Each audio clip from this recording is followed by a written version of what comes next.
Great করে চিজটা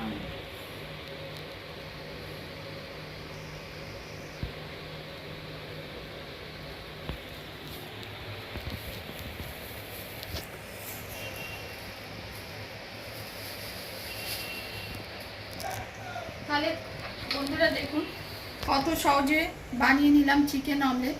আগে পুরটা করলাম, তারপর অমলেট ভেজে পুরটার মধ্যে রাখলাম। আপনারাও এইভাবে করে দেখতে পারেন, একদম নতুন রেসিপি। 10 মিনিটে তৈরি হয়ে গেল।